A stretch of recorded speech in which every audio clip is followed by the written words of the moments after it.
My name is Ken Long. I happen to be the chairperson of the Adelaide Sustainable Building Network, ASBN for short. Take it away, Mark. Thank you, Ken. Ken's on fire tonight. What a wonderful person. Thanks, folks, for coming out tonight. I'll be presenting Goodhouse 40 tonight on the 11th of April 2024.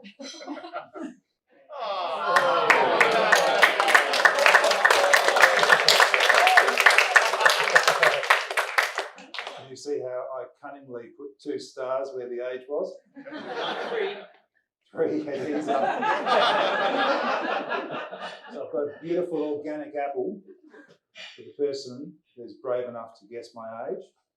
No, nobody wants to do that. 56. Close enough. That's actually bloody close. Oh dear, that's good. So Goodhouse 40 is in McLaren Flat, and it's a pretty typical sort of Goodhouse, around a 200 square metre Goodhouse. We had lots of space. It was a real luxury to have lots of space on this one. So we didn't have too many site constraints. It was built by Watermain Projects, Stephen Albrechtson sitting over there. Fantastic work. And just a little bit about it, the project brief, Charles and Lynn wanted to build their forever home, but it was a big site. It's a vineyard. Charles makes wine, and they've got this beautiful little bit of remnant bush on the block. So the idea was to sit this little house, well, not so little, up in this beautiful site. Obviously, there was a lot of issues with didn't have any power up there, no water, bushfire issues, heritage issues. My gosh, it took a little while to get through council, but that was always fun, isn't it? Just looking back at some photos yesterday when I was putting this together, some of the brief. It's not a very big screen, so you can't read any of that, but you know, people really invest, don't they, in a house, and so these were a lot of the notes that Lynn and Charles put down, and you know, we did pretty well with the brief. I think that was good. House. There's the site. Again, you can't really see very much of that, so I'll just skip over the site. So that's an overall site plan. It's the photos are a little bit skewed because I have trouble flying the drone. But north is actually bang on. So we've got the rainwater tank down here. You can see that the access and egress of the site comes in. There's quite a lot of space there. That was all about CFS turnaround, and it's also an operable farm. So there's a lot of people coming and going, and we needed to keep all of that, you know, fairly open. That's all to the west, and you don't get any sense of that inside. So we've got an opportunity to, you know, really work out the spatial relationships in terms of the usability of the site. You can see all the solar panels there, and the battery system. You'll see a picture of that as well coming up. Wastewater systems there, and about 200 square metres of irrigated area from there. There was a little bit of cut and fill, and you can just see that dotted line around. That was sort of some stormwater management needed there, and we were really lucky enough to be able to do the landscaping sort of design in this one as well. So, you know, dry creek bed and managing the site stormwater was you know, sort of integrated in the design. The design itself is pretty typical Goodhouse. We've faced a whole lot of the living space to the north. You can see in the middle there. Also 2 bedrooms to the north. The main bedroom is to the south because they're very keen on the beautiful views over the vineyard. So I won't talk too much about the program. If you come out and have a look at it, then it will become very obvious. In terms of solar access, that's June 21. So huge amounts of passive solar coming into this building envelope. Now, don't forget that there's still sun getting in. That's December 21, but it doesn't have the roof on. So we do have a roof on this house, which does help with the solar shading. And the eaves go out, I think, close to 950, maybe a metre to the north, and so that's you know, really helping. We try and shade to equinox. Do have a big, fat, dirty western window on the west, interestingly, and that is a big problem with the sun in the afternoon. So you can see the external blind. I'm just pointing out that as a little detail. You can have western windows and eastern windows, but You just have to manage it. Now, the ingredients of Goodhouse, I won't bang on too much about this, but did you ingredients with the grapes there? That was okay.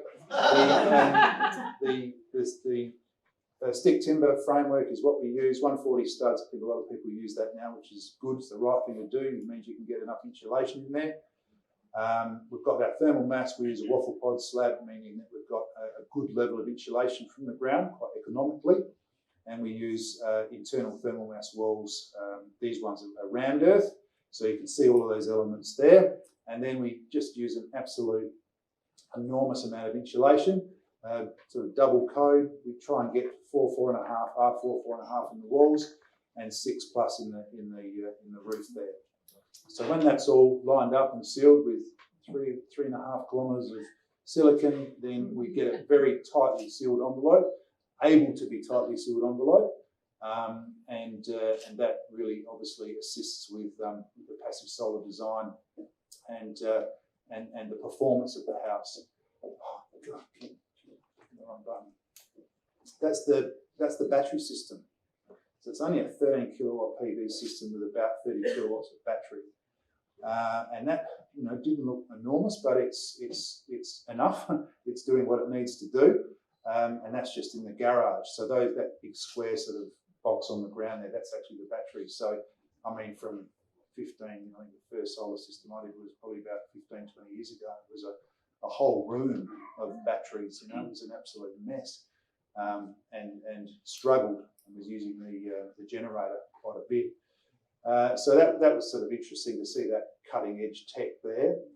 All sorts of clever drivers, and they're not walking around with head torches on in this house either. It's pretty nice. Underfloor heating and underfloor cooling. So that's the air conditioning, and then you can see there the heat pump to the hot water. That heat pumps. Super efficient, huge COP. Now some detail about the performance, some numbers and graphs, etc. You'll have to come. It's really good. You'll have to come out to the site to get all of those. I haven't enough time to go through all that, but it's working really good. So there's some houses. There's some photographs of the house, and you can sort of see the programming there. It's pretty beautiful, and the timber's really growing off. You can see the dry sort of creek bed there. And look, Lynn and Charles sit out on their deck each night drinking all the wine they're supposed to be selling. It was pretty nice. The afternoon I went out there to take some photos. So come and have a seat with us and have a look at it. That's my presentation. But because it's my birthday, I'm going to take a few more minutes. And you can come and try and tackle me to the ground if you like, Ken, but I'm not leaving. No. I'm a little bit excited today, not because it's my birthday, but there is a challenge, and we've seen the challenge over the last couple of years with incredibly expensive build costs. 30% more than it was probably 18 months ago, 2 years ago. Trade's super busy at the moment. So, our market, we can design these houses, but they're just costing an absolute mozza now to build these sort of places. It's a very bespoke approach. So we've been thinking about that over the last 18 months in Goodhouse. Blocks are getting smaller and energy and water costs are rising. We're finally starting to pay what energy is actually worth, what water is actually worth, which is interesting. Gardens are shrinking, our canopy, our biodiversity, all of that's fast disappearing. It doesn't take much of a drive through the Adelaide Hills and down south and up north to see that firsthand. So all of this stuff is smacking us in the face, and so we've had a bit of a think, and we've come up with a solution that may suit perhaps some people, which will be a really great thing. And so we're doing a bit of a soft launch tonight of our latest product, which is called Pocket House. And Pocket House is a range of off-plan homes, quite small footprint, starting at a bed sit up to a 4-bedroom double story. They're designed, they're pre-designed. So can you have the bedroom a little bit open? No, you can't. Can we have a slightly different kitchen sink? Absolutely not. This is the best kitchen sink.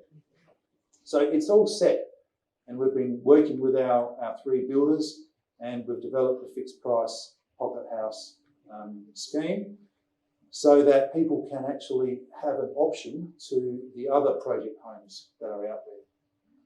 And so we're very excited about that. They're available now. Oh, how's this for a sales pitch? They're available now. Pocket House 1 and Pocket House 2 are actually underway. Pocket House 1 is at Gore, and it's in council right now and will be being built, and you'll be able to watch that being built through our social media. So we're actually really, really pleased, particularly about this last point.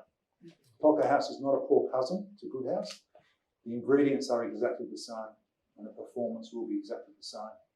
So where the savings are is in the scale and in the repeatability and in the reduced amount of service that you'll require from us.